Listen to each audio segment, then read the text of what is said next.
panjang ini. Bisa kayak perawan kampung kalau udah panjangnya segini. Anyway, salam semuanya, salam dari Liverpool. Terima kasih bagi kalian yang masih menyimak channel ini. Mudah-mudahan selalu bermanfaat, dan bagi kalian yang menjalankan ibadah puasa, semoga semakin kuat, selalu sehat sampai puasa akhir. Bagi kalian yang baru gabung dengan channel saya, kalau kalian suka, please subscribe. Ada di pojok mana ini? Ya, hari ini saya mau melanjutkan kisah kehidupan nyata saya, yaitu my true story. Seorang bocah kampung di salah satu kampung di Indonesia, dan sekarang saya berada di United Kingdom. Ya, bagi orang-orang mungkin sebagian orang ngerasa gampang banget lah ya kalau ke Eropa. Bagi orang yang punya uang, bagi orang yang punya alasan tertentu untuk pergi ke sini, kayak selebriti mungkin, anak pejabat dan lain-lain, atau anak pengusaha, gampang banget besok bisa nyampe di Inggris gitu kan. Tapi kalau corona nggak kali ya. Anyway, tapi bagi saya adalah suatu tantangan, suatu perjuangan yang sangat-sangat berjuang sekali. Butuh pengorbanan, butuh segala-galanya, kesabaran, fokus, kelihayan, benar nggak sih kelihayan? Anyway, ya maksudnya kita harus lincah. Makanya saya bisa nyampe di sini, alhamdulillah. Ya berkat doa juga pastinya. Ya, episode sebelumnya yaitu saya dikasih uang sama almarhumah ibu saya, kalau nggak salah 500.000. Kemudian waktu itu saya juga ada simpanan karena saya di Padang pernah bekerja juga sebagai cleaning service dan sebagai sales, tapi kalau sales cuma sehari aja. Anyway, waktu itu saya bawa uang sekitar 1.500.000 ke Jakarta. Saya pergi dengan teman saya dari Padang, teman nongkrong waktu di Padang. Nah, nyampe di Jakarta saya hunting kerja lagi, mudah-mudahan saya dapat. Lihat lowongan di koran, kalau dulu kan jarang di internet ya, jadi kita beli koran, lihat. Nah, salah satunya adalah yang sangat menyita perhatian saya adalah sebuah lowongan untuk kapal pesiar di Jerman. Tapi kalau kapal pesiar di Jerman kan nggak ada laut ya, lautnya cuma sedikit di sini. Kok kapal pesiar di Jerman? Tapi di sungai. Jadi mulai dari Belanda, Jerman, Swiss, ya sekitar Rhine River namanya. Terus saya lihat persyaratannya, katanya minimal pernah bekerja di restoran yang bagus atau yang terkenal, hotel-hotel berbintang, cuman saya belum ada. Dan bisa bahasa Inggris sudah pasti. Kemudian minimal umur 21 tahun. Nah, dari persyaratan tersebut saya cuma ada dua, yaitu sedikit bahasa Inggris terus umur 21 tahun. Tapi saya nekat, saya daftar, terus saya telepon juga karena agennya ada di Yogyakarta. Saya telepon bapaknya, kalau nggak salah Bapak Warman semacam itu. Dia nikah sama orang Polandia ya. Dia pernah bekerja di Jerman juga, terus dia mungkin kayaknya bekerja sama dengan perusahaan ini, dan dia juga punya istri orang Polandia. Terus saya telepon dia, katanya cepat aja mendaftar, kirim CV, semuanya, KTP dan lain-lain, tau lah ya persyaratan untuk mendapatkan kerja di Indonesia. Kalau di sini nggak guys, kita cuman kasih CV aja, nggak ada yang namanya SKCK, cek criminal record dan lain-lain, surat RT, surat ini sini nggak ada. Karena di sini semua data-data kita masalah itu sudah ada di sistem pemerintah di sini. Jadi mereka cukup nama aja. Kalau kita udah diterima, kemudian mereka akan lihat nama kita, apakah ada kita bikin suatu kriminal, itu tindakan kriminal. Anyway, terus saya daftar secepat-cepatnya karena sebelum saya berangkat dari Padang ke Jakarta, saya udah menyiapkan banyak sekali, kalau nggak salah 6 surat lamaran gitu ya. Jadi tinggal roba-roba aja gitu kan, surat-suratnya apa aja yang diminta. Nah, keesokannya saya langsung pergi ke Jogja. Yang menginterview itu langsung bule dari Belanda, buset. Tapi beruntungnya karena saya ini pernah, kalau kalian lihat video-video sebelumnya, part 1, part 2 kalau nggak salah, dari si pengembala ini, saya pernah mentionkan kalau saya sering ngejar-ngejar bule di Padang. Jadi saya udah punya pengalaman minimalnya berinteraksi dengan bule itu, berbicara walaupun dengan bahasa Inggris saya yang masih minim. Terus pas interview si bule lihat bukan CV, kalau dulu nggak salah riwayat hidup atau apa itu, kamu tidak ada punya pengalaman di pariwisata sebelumnya katanya. Bagaimana kamu bisa bekerja di perusahaan kami gitu kan, di kapal ini gitu.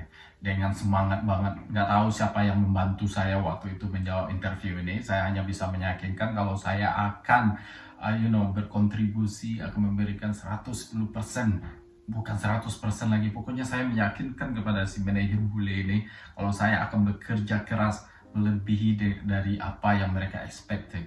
Jadi pokoknya saya berikan semua kekuatan saya gitu ke dia. Nah dia lumayan tercengang, nggak tahu sih yang lain jawab apa, tapi dia jawab saat itu, wow, kamu spesial katanya. Dia jawab itu aja. Jadi bahasa Inggris saya tuh mungkin lumayan dimengerti saat itu. Ya, seperti saya bilang tadi, karena saya udah pernah praktis juga kan. One, come on, 3, 2, 1, go!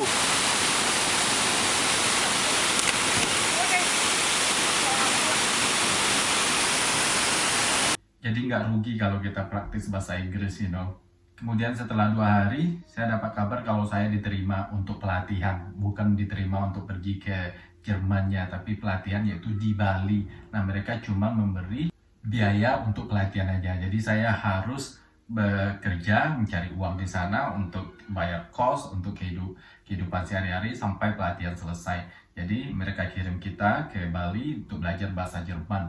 Jadi saya pergi ke Bali secepatnya waktu itu. Nyampe di Bali saya nggak tahu siapa-siapa pun, sama sekali nggak tahu.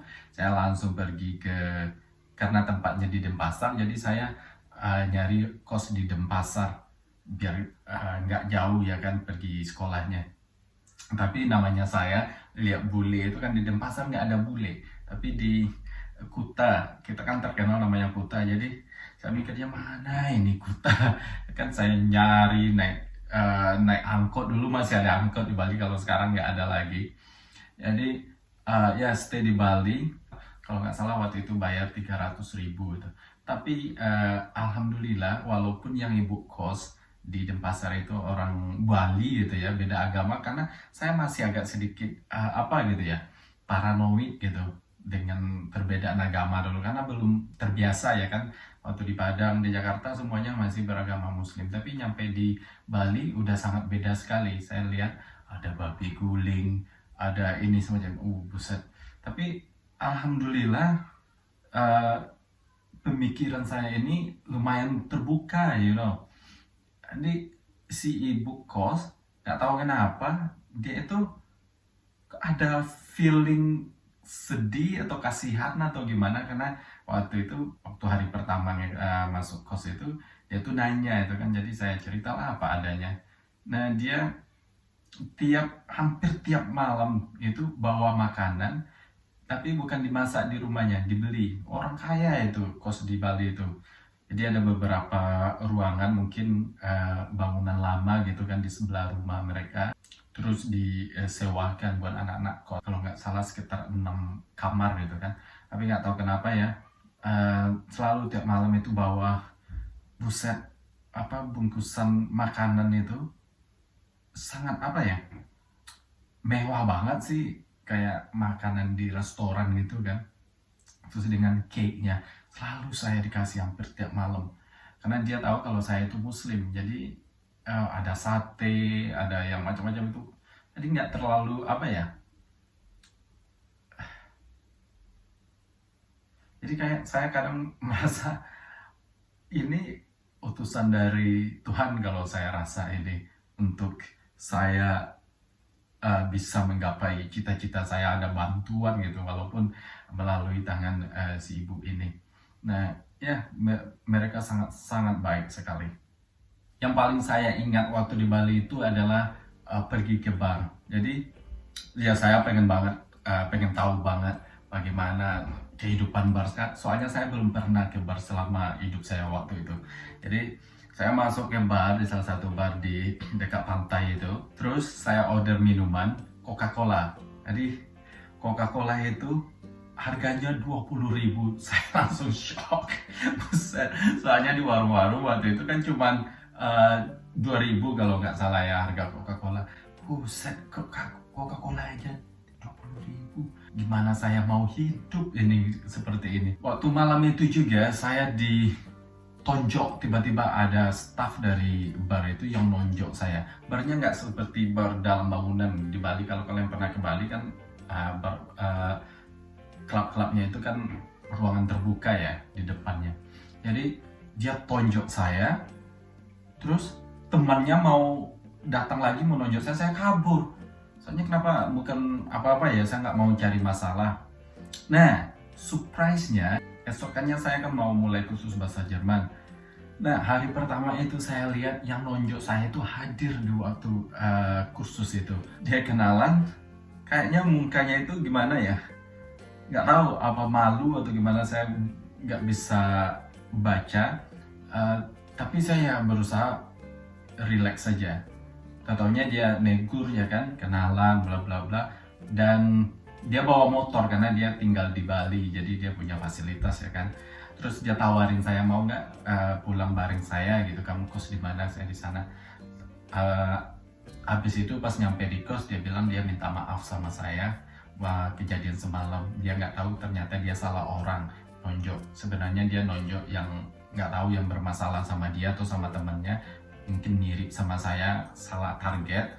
Dan saya ya namanya saya nggak mau masalah dan nggak mau bikin dia nggak nyaman, karena saya pikir ini anak bakal kalau kita ke Jerman bakal menghabiskan waktu bersama ya kan, bakal hidup bersama di kapal gitu kan. Jadi saya mikirnya ya udah nggak salah dipikirin, yang udah ya sudah gitu kan, kamu nggak salah, anyway kita move on gitu aja sih saya bilang. Jadi semenjak itu saya akrab sekali sama dia. Nah, selama saya di Bali ini macam-macam, saya pernah dulu nyuri makanan sesajen orang Bali. Bukan maksud apa ya, pas jalan gitu kan uang nggak ada, ada sesajen. Tapi dulu itu ada uang 500-an. Setelah mereka itu orang Bali sembayang kan ditinggal. Kadang dimakan ayam atau di macam-macam lah ya kan.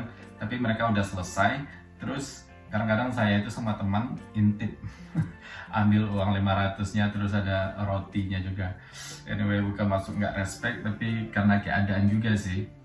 Nah, beruntungnya karena target 6 bulan, tapi dalam jangka waktu 3 bulan kita udah selesai. Saya udah mulai bisa berbahasa Jerman sedikit-sedikit. Apalagi yang penting-penting itu bagaimana melayani tamu di kapal atau di restoran, udah mulai nama-nama piring dan sebagainya.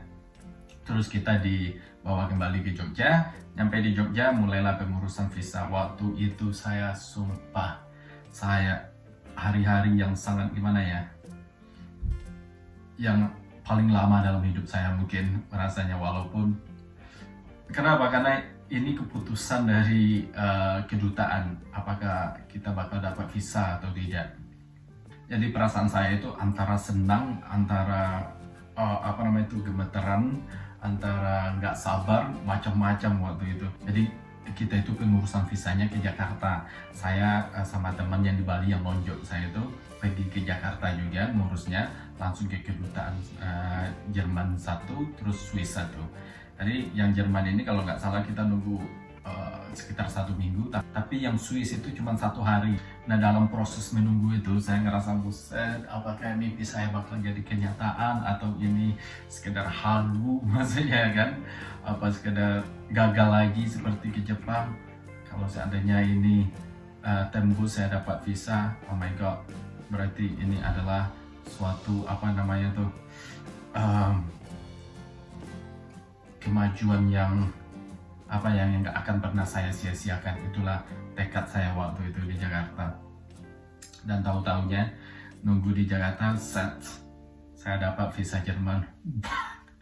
Sumpah, waktu itu saya nggak ngerasa jiwa ini ada di badan saya, nyawa ini ada di badan saya, kayak bang, kayak menang apa gitu. Buset, gue bakal ke Jerman, gue bakal ke Eropa. Buset. Jadi saya dapat 2 visa kerja sekaligus, yaitu visa Swiss dan visa Jerman. Tapi teman saya yang itu nggak dapat, nggak tahu kenapa dia nggak dapat visa, dan dia harus menunggu lagi untuk prosesnya. Jadi saya aja yang waktu itu yang dapat. Yang lain saya nggak tahu karena kita punya schedule masing-masing. Jadi saya dapat visa itu, tapi saya nggak bilang siapa-siapa. Saya hanya diam aja.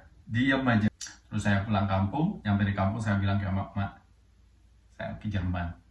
Terus Amak bilang, kok bisa katanya, ke Jerman dengan siapa? Macam-macam pertanyaan nama ya kan. Ya, saya kerja di Jerman nanti. Saya dapat ini kerjaan di sana. Kerja apa? Ya, saya akan kerja di kapal. Mudah-mudahan doakan saja saya ini akan sehat selalu bisa kerja dan bisa bantu amat nantinya. Semua orang bang di kampung minimal yang dekat-dekat rumah itu tahu kalau saya bakal ke Jerman. Buset, kalau waktu itu adalah masa-masa apa ya, ya it is a dream come true mulai. Jadi